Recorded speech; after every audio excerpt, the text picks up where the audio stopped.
Надышоў снежань, час чараўніцтваў, цудаў і ўсяго самага добрага. Як выдатна зараз сядзець і слухаць добрыя дзіўныя казкі.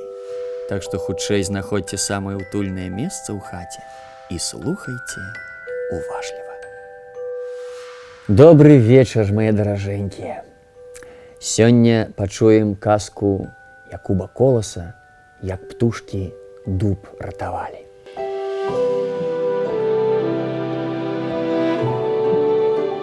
Напэўна, не скажу, над якою рэчкаю векаваў стары дуб. Ці то над Нёманам, ці то над Свіслаччам. Ды гэта і не мяняе сутнасці справы. Важна тое, што неўзнакі год за годам на дуб навальвалася старасць. Верхавіна яго лысець пачала, і ўжо некалькі голых, як пальцы рук, галін, нібы свечкі высока свяціліся ў небе. Вакольнае насельніцтва, лазовыя кусты, круглаверхія вербы, старадрэвінныя хвоі з краю луга і маладое пакаленне дубоў з іх жыхарамі не маглі не заўважыць, што шматгадовы дуб над рэчкаю пачынае паддавацца старасці. Гэта акалічнасць выклікала ў саміх наглядальнікаў невясёлыя думкі аб сваім уласным лёсе. А важней за ўсё шкада было старога дуба.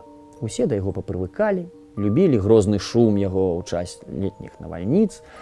Наогул прыемна было глядзець, як дуб ваяваў з бурамі і непагодамі, не кланяўся ім, а стаяў моцна. Галіны і лісце на галінах былі зялёныя, поўныя жыцця. Здавалася, і з носу не будзе асілку дубу, і раптам такая прыкрая праява: захварэў дуб і павольна засыхае. Сарока, зразумеўшы думкі лазовых кустоў, першая зачычыкала, зашыкала, забалбатала на ўсе галасы: чуеце, чуеце, дуб старэе, дуб старэе. Недалёкі час, калі ён, небарака, рухне на дол. На крык сарокі адгукнуліся галкі, вароны, сіваваронкі, гарласты драч, бакас музыкант, чапля і шмат іншых птушак. Да іх далучыўся паважны крумкач. За даўгавечнасць, за веданне жыцця, за мудрасць. Адны называлі яго прафесарам, другія акадэмікам.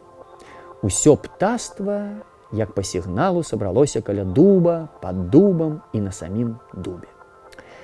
Ой, што ж прыключылася з дубам, суседачкі мае, трашчала сарока. Такі дзябёлы, такі моцны, і на табе засыхае, бедненькі, журыліся сіваваронкі. Некаторы час каля дуба стаяў такі гармідар, што цяжка было разабрацца, што гаворыць. Дзюбаты крумкач, седзячы на засохлым дубовым суку, раптам падаў нягромкі голас, але яго ўсе пачулі.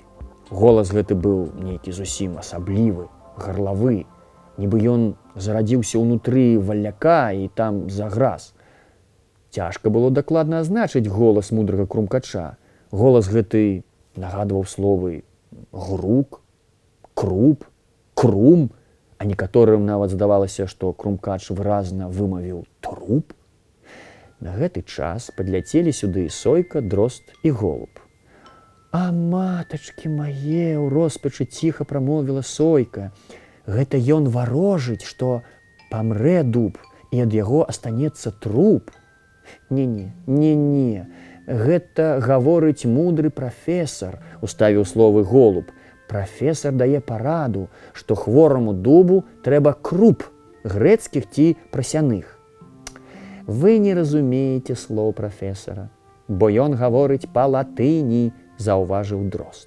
Ціха вы, ціха, зашыкала сарока. Прафесар хоча сказаць прамову. Акадэмік, паправіла яго сіваваронка. І сапраўды крумкач заварушыўся, лапануў крыллямі, зляцеў на самы нізкі дубовы сук, сеў і акінуў вокам усю птушыную грамаду. Грамада заціхла, замерла. Крак! Ціха пачаў сваю прамову крумкач. Так ціха, як звычайна пачынаюць свае выступленні акадэмікі на вучоных прэзідыумах. Ясна ўсім, шаноўнае птушынае грамадства, казаў далей крумкач, наш глыбока паважаны дуб хворы. Галава яго аблысела, а знізу пачало ўтварацца дупло, трэба даследаваць, у якім стане знаходзіцца сарцавіна дуба. Папрашу вас, шаноўнае птаства, пашукаць дятла і запрасіць яго сюды. Дяцел, як вядома вам, выдатнейшы хірург, лепшы доктар і друг дрэва. Цэлыя чароды птушак шуганулі ў лес, каб знайсці дятла. Знайсці яго было не цяжка. Дяцел сядзеў на дрэве і выстукваў аднастайныя гукі, нібы тэлеграфіст перадае тэлеграму. Птушыная грамада абкружыла дятла. «Миленькі ты наш!» звярнулася да дятла галка. «Прыляцелі мы да цябе ад птушынай грамады. Дуб стары занядужыў. Той, што стаіць над рэчкаю, далучыўся да галкі дрозд. Слаўны такі дуб, і ты, дятлік, прылятаў да яго ў госці. А што да мяне, дык лепшай пазіцыі для музыкі, як на гэтым дубе нідзе няма. Дык патурбуйся, будь ласкаў, і адведай хворага. Усе мы просім цябе». Дяцел прыпыніў сваю работу і сабраўся ў дарогу. Дарога, праўда, была недоўгая, ды дяцел па часці лётніцтва невялікі мастак. Падляціць трохі ды прысядзе, а разам з гэтым у сілу сваёй прафесіі зірне на адно, на другое дрэва. Нарэшце ўсё ж такі дяцел з птушкамі-пасланцамі прыбыў да старога дуба. Не спяшаючы, як належыць сталаму доктару, дяцел агледзеў усе дубовыя галіны і невялікія дуплінкі. Агляд рабіў уважна, старанна, залазіў сям-там у самае дупло. Часамі ён, нібы доктар-неўрапатолаг, стукаў сваёй доўгай і вострай дзюбай малаточкам па дубовай кары, па галінках. Птушкі з заміраннем сэрца сачылі за кожным спрактыкаваным рухам дятла і дзівіліся яго высокай ступені, спрытным доктарскім прыёмам і захоўвалі ўрачыстае маўчанне. Нарэшце дзяцел скончыў агляд хворага, пасля чаго, як спрытны акрабат зрабіў на дзіва прыгожы паварот на пальцах сваіх лапак і сказаў: «Дуб хворы, але не настолькі, каб можна было трывожыцца за яго жыццё. Дубу патрэбен поўны спакой. Усе дзіркі, што вядуць унутро дуба, трэба затыкаць, а разам з тым паклапаціцца, каб паўночныя і ўсходнія вятры не турбавалі старога дуба. А больш за ўсё глядзець, каб ані кроплі вільгасці, будзе гэта дождж ці снег, не пападала ўнутро дуба. Жалуды пазнімаць і лісце сям-там прарадзіць, каб умацаваць дубу карані. Ну вось і ўсё». Дзяцел пакланіўся птушынай грамадзе, сказаўшы на развітанне «чык», і наладзіўся ляцець у сваю дарогу. «Дзякуем, дзякуем табе, дарагі доктар», адказала птаства і таксама пакланілася дятлу. Голуб з драздом падхапілі дятла пад крыллі і так ляцелі з ім без усялякіх перасадак да самай дятлавай рэзідэнцыі. А потым далучыліся да птушак, што заставаліся каля дуба. Трак звярнуўся з другою прамоваю да птушак крумкач: «Будзем лячыць дуб. Перш за ўсё павесіць посцілку, каб захаваць дуб ад паўночных вятроў. Дзе мы яе возьмем? Нарвем дзе разы і такую выштку заслону, што дуб аж ахне», – азваліся сарокі. Добра згадзіўся крумкач і дадаў: «Трэба ж і накрыць дуб». «А мохам накрыем сухім, белым, баравым», – закаркалі вароны. «Такі выштку каптур яму, што ні адна кропля не пападзе ўнутро дуба. Усе шчылінкі пазатыкаем, каб ніякая кропля вільгасці не прасачылася», – загракаліся ваваронкі. Дружна ўзяліся птушкі за работу. Наўперад пастрасалі жалуды на дубе, паабшчыпалі лісце. Без жалудоў, без лісця дуб амаль тое самае, што чалавек без нагавіц. Шырокая посцілка заслона захоўвала дуб ад паўночных і сухіх усходніх вятроў. Хоць яна замінала дубу пазіраць удалеч, но шырокі свет, што дужа вабіў старога дуба. Пазатыканыя шчыліны не прапускалі ў дуб ні вільгасці, ні кіслароду. А птушкі былі проста шчаслівыя, што так апекавалі дуб. Застаецца сказаць немнога, каб закончыць казку. Прайшла зіма, а за зімою, як вядома, ідзе вясна, вярнуліся з выраю буслы Яны не прымалі ўдзелу ў лячэнні і ахове дуба, бо іх ужо не было тут, яны падаліся ў вырай.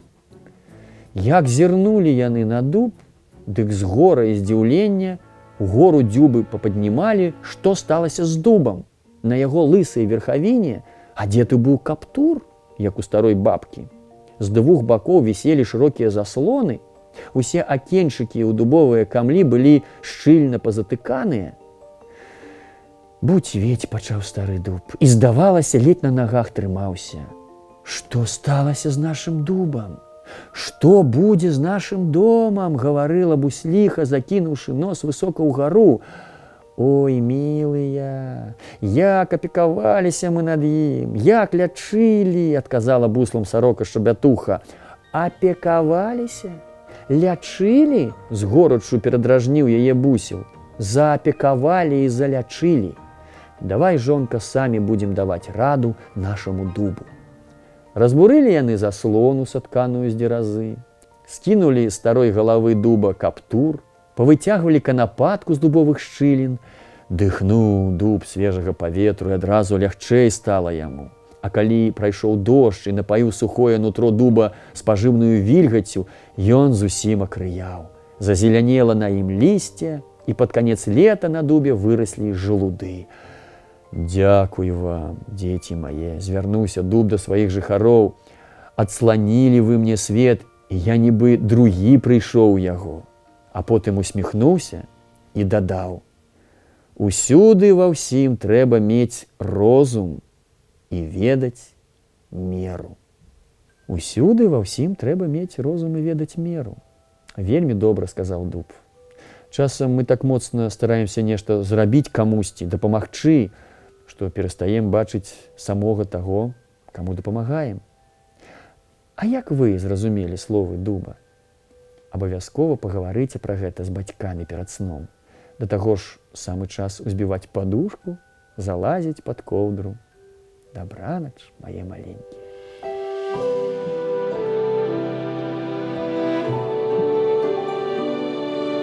Сябры, калі вам спадабалася казка, падпісвайцеся на наш канал, стаўце лайкі і дзяліцеся казкамі з іншымі. Падзякаваць за праект ды зрабіць добрую справу можна, ахвяраваўшы ў Беларускі фонд культурнай салідарнасці па спасылцы ў апісанні да гэтага відэа. Усе грошы пойдуць на падтрымку беларускіх культурных дзеячоў ды іх новыя праекты.